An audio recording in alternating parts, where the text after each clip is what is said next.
Let us now put the spotlight on women who are at the helm of the theatre landscape. And one such female is Siyasanga Papu, a seasoned TV and stage performer who's been making waves for all the right reasons. Some of her current projects include features on various TV series, as well as a role where she plays the character of a police commissioner in Marikana-The Musical.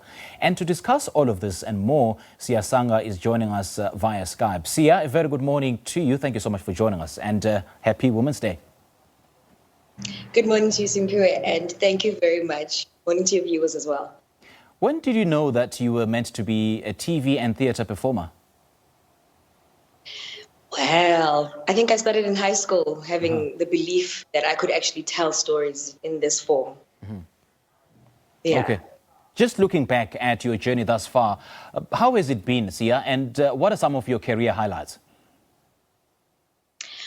Well, it's been a tough journey. Art is not a very easy industry to be in, but I've earned my stripes, I'd like to say. Yes, the scars have lost it. My highlights were doing a show called Relativity.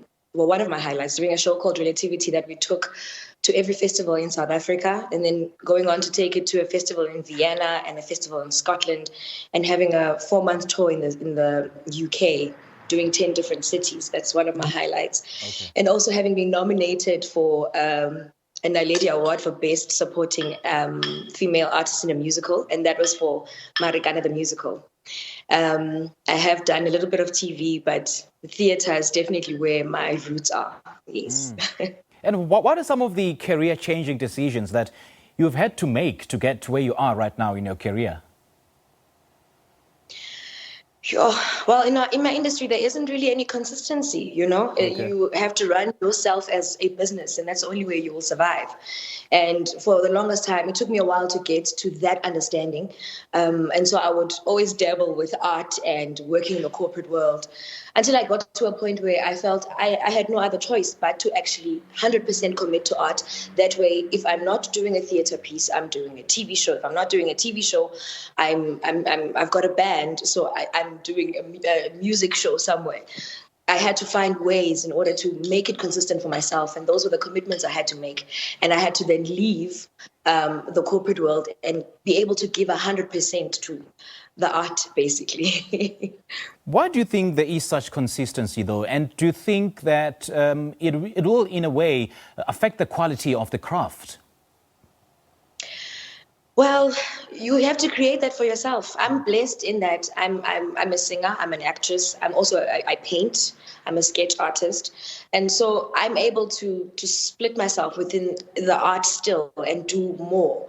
But there just isn't any consistency. Our industry is also very small in our country. And so it makes it very hard for one to have like a continuous job unless you're tied down to a long-term contract. We don't have very long-term contracts in our industry in South Africa. And take us through your first big career or industry move. What was it and when did it happen? I've been doing theatre for 15 years now, basically. And I think my shift from doing theatre to TV, and for the first time getting a big sustainable role. I did Rhythm City back in 2008. I played a character called Portia. And she was fun to play because she was also a singer. So that for me was home. It was comfort for me. And so that was the big shift for me to see and learn the difference between how to do theatre and how to do TV. And those are actually very different. It's not a very easy transition to move from TV to theatre. It's a little bit easier when you are a theatre actor to transcend into TV.